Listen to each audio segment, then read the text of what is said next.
সবাইকে অভিনন্দন, শুভেচ্ছা জানিয়ে শুরু করছি আজকের ভিডিও। সাথে আছি আমি আলমাম। আজকে কথা বলবো কেন খুলনা বিশ্ববিদ্যালয়ের শিক্ষার্থীদের পছন্দের শীর্ষে রাখা উচিত এবং কেন শিক্ষার্থীরা খুলনা বিশ্ববিদ্যালয়কে তাদের পছন্দের শীর্ষে রাখে। তো আমি আজকে কথা বলবো খুলনা বিশ্ববিদ্যালয়েরই কিছু সাধারণ শিক্ষার্থীদের সাথে। তো তাদের কাছে জানতে চাইবো কেন তারা খুলনা বিশ্ববিদ্যালয়কে বেছে নিয়েছিল এবং তাদের পরবর্তী প্রজন্ম, তাদের অনুজ যারা আসবে, তারা কেন খুলনা বিশ্ববিদ্যালয়কে তাদের পছন্দের শীর্ষে রাখবে। তো চলেন শুরু করা যাক। খুলনা বিশ্ববিদ্যালয় অন্যান্য বিশ্ববিদ্যালয় থেকে ব্যতিক্রম, কারণ আমরা সবাই জানি খুলনা বিশ্ববিদ্যালয়ে কোনো রাজনীতি নাই। অন্যান্য বিশ্ববিদ্যালয়ে যেটা অনেক বেশি পরিমাণে প্রচলিত। খুলনা বিশ্ববিদ্যালয়ে আছে 32টি সংগঠন, যেখানে নানা রকম কো কারিকুলাম অ্যাক্টিভিটিস, ক্যারিয়ার বিষয়ক এবং নানা বিষয়ক যেমন নাচ, গান, আবৃত্তি এইসব বিষয়ে তারা চর্চা করতে পারে। এছাড়া আমাদের 106 একরের ক্যাম্পাসে আমরা আরো বন্ধুসুলভ সিনিয়র পাই। আর খুলনা বিশ্ববিদ্যালয় খুবই আবেগের একটা জায়গা, আর মেয়েদের জন্য তো সবচেয়ে পছন্দের শীর্ষের জায়গা হলো খুলনা বিশ্ববিদ্যালয়। কারণ কি জানেন? খুলনা বিশ্ববিদ্যালয় হলো বিদ্যালয় আমাদের মেয়েদের জন্য খুবই শৃঙ্খলাপূর্ণ একটা বিশ্ববিদ্যালয় বলে আমি মনে করি। যেখানে রাজনীতি নেই সেখানে বিশৃঙ্খলার কোনো প্রশ্নই ওঠে না। আরও রয়েছে খুলনা বিশ্ববিদ্যালয় ফার্স্ট বিশ্ববিদ্যালয়, যেটা ওবি কারিকুলাম শুরু করতে যাচ্ছে এবছর থেকে। রাখবেন আপনারা খুলনা বিশ্ববিদ্যালয় দেখেন কত মনোরম পরিবেশ। এটা কিন্তু গরমকাল, কিন্তু মনে হচ্ছে না যে এটা গরমকাল। এখন গাছপালায় ভরপুর ন্যাচারাল একটা পরিবেশ।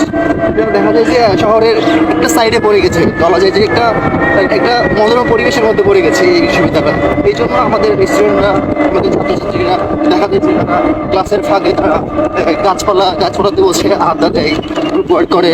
বিশ্ববিদ্যালয় মেয়েদের জন্য খুবই ভালো একটা বিশ্ববিদ্যালয়, কারণ এখানে মেয়েদের জন্য 2টা হল আছে, অপরাজিতা হল এবং বঙ্গমাতা বেগম ফজিলাতুন্নেছা মুজিব হল। খুলনা বিশ্ববিদ্যালয় চয়েস করার পেছনে মূলত কিছু কারণ রয়েছে। তার মধ্যে অন্যতম 2টি কারণ আমি পার্সোনাল প্রেফার করি। সেটা হচ্ছে যে প্রথমত এই বিশ্ববিদ্যালয়ে কোনো ধরনের সেশনটা নেই, যার কারণে অতি দ্রুত আমরা স্নাতক কমপ্লিট করে এখান থেকে বের হয়ে যেতে পারবো। এবং দ্বিতীয়ত ইউনিভার্সিটিতে কোনো ধরনের রাজনীতি নেই, যে কারণে আমার এই ইউনিভার্সিটির পরিবেশটা ভীষণ ভালো লেগেছে। এই কারণে মূলত এত সময় কথা বলছিলাম খুলনা বিশ্ববিদ্যালয় সাধারণ শিক্ষার্থীদের সাথে। তো তারা আমাদের জানাচ্ছিলেন যে কেন খুলনা বিশ্ববিদ্যালয় তাদের পছন্দের শীর্ষে বা পরবর্তী প্রজন্ম যারা শিক্ষার্থী আছে তাদের আসা উচিত। তো তারা দেখেছি বেশিরভাগ সময় তারা একটা জিনিস ফোকাস করেছে, সেটা হচ্ছে রাজনীতি মুক্ত ক্যাম্পাস। আসলে রাজনীতি যে কতটা খারাপ হতে পারে সেটা কিন্তু আমরা অন্যান্য ইউনিভার্সিটিগুলোতে খেয়াল করলে দেখতে পারি। যদিও এর ভালো দিক রয়েছে, তারপরেও কিন্তু এর খারাপ দিকটা অনেক বেশি। তো সেক্ষেত্রে কিন্তু খুলনা বিশ্ববিদ্যালয়ে এই সুযোগটা নাই, বা এখানে ভালো দিকটা অনেক বেশি। কারণ এখানে রাজনীতি না থাকায় শিক্ষার্থীরা খুবই সাধারণভাবে যে কোনো জায়গায় তারা বন্ধুসুলভভাবে সবার সাথে মিশতে পারে। প্লাস এখানে দেখা যায় যে হতাহতের ঘটনা কিন্তু এখন পর্যন্ত ক্যাম্পাসে ঘটেনি। 1991 সালে খুলনা বিশ্ববিদ্যালয়ের শিক্ষা কার্যক্রম শুরু হয়। শুরু থেকে এই 2024 সাল পর্যন্ত এখন পর্যন্ত এই সবুজ চত্বরে কিন্তু কোনো রক্তের দাগ পড়েনি। শিক্ষার্থীদের হতাহতের ঘটনা কিন্তু এই যে কোন্দলে বা রাজনৈতিক ইস্যুর কারণে কিন্তু হয়নি। তো যার জন্য কিন্তু খুলনা বিশ্ববিদ্যালয়ে খুবই সিকিউর ফিল করে সাধারণ শিক্ষার্থীরা। তো এটাই ছিল আজকের ভিডিও। সবাইকে অসংখ্য ধন্যবাদ সাথে থাকার জন্য।